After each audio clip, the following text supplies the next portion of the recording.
Hey guys, it's Terrie. How is your heart today? How is your heart? I hope you're doing well. So I've got another question from Tay the Pterodactyl. She's written in some really great questions.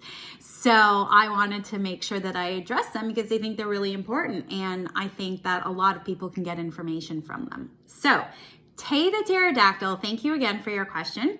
And your question was, you wanted to know how you could be aware of energy outside of the self and when you're outside of meditation. So how can you be aware of energy outside of you or outside of meditation? So that's a really great question. Thank you for asking. So first of all, you have to understand, and you're going to have to be kind and compassionate to yourself, and this is for everybody, unless you've been doing this for a very long time. And even then, compassion is needed and self-love and care is needed. But it's really important to understand that this is a practiced art, right? Just like anything that you can get good at, you got to practice over and over and over again. Yes. So the first thing you have to do is just be really nice and kind to yourself, because if you're not getting or you're not feeling anything right away, you can't give up. You can't give up. You got to keep going for it, right? So one, you can't give up. Two, you also have to drop any and all expectations of what you're supposed to feel, what you might feel, and what you want to feel. Okay, so when you're asking, how do I become aware of the energy? Really, the first step is going to be to drop all expectations and to just allow. So you're just going to let the session go, or you're just going to see what happens. And there's also a possibility that nothing may happen. So you're going to have to be okay with that. Okay, you're just gonna have to, because no two sessions will be alike. No two readings that I have is alike. Even when I'm encountering multi-dimensional beings, it doesn't happen all the time.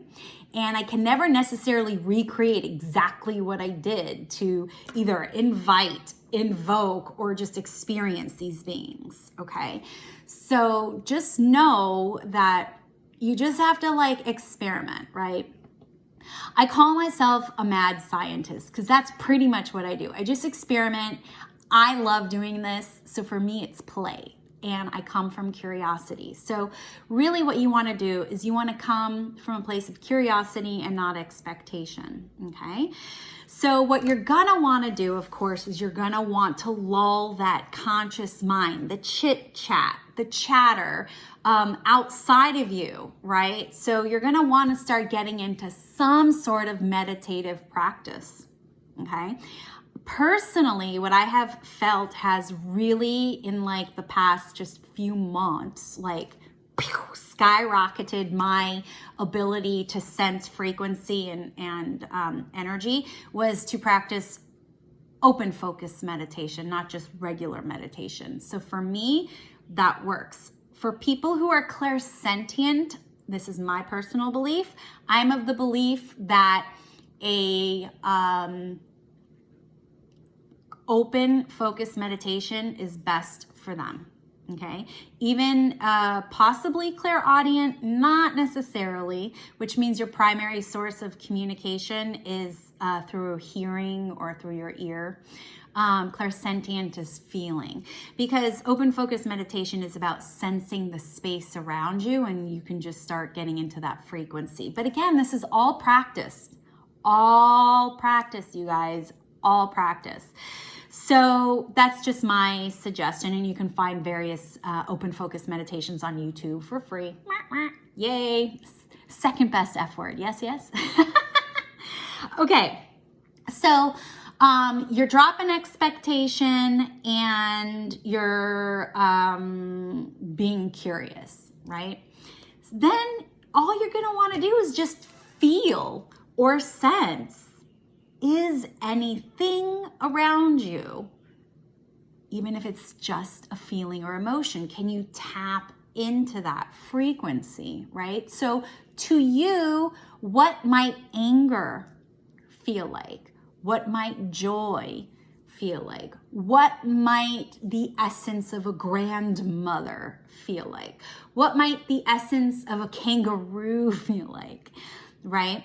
Or if you're very visual, what does it look like?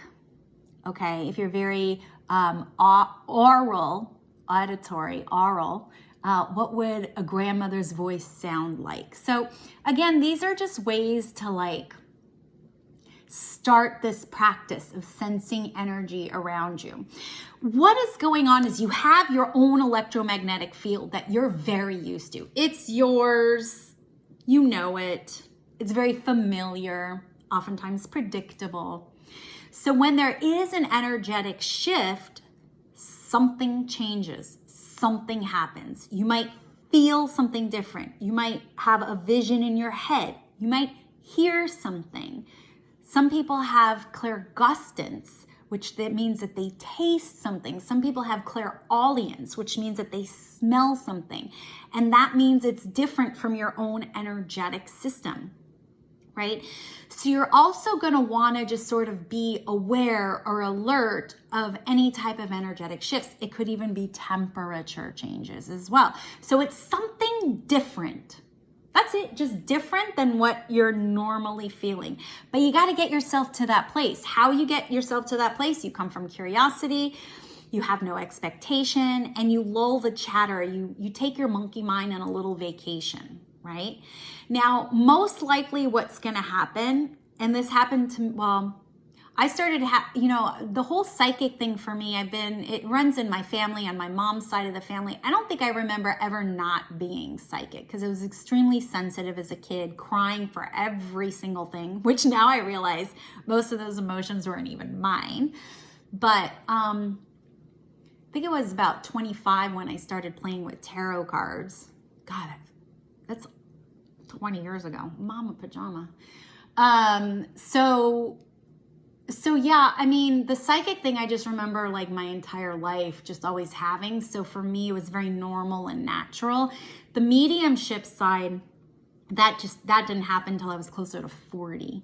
Okay, so it was like, it's just a complete difference. Now being a human with a nervous system, my brain went, oh my God, this energetic shift is different, so that means it's dangerous. No.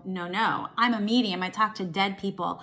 Most dead people, I would say 99.9% of dead people are not malicious, or they're not, dangerous. Spirits, not. Okay?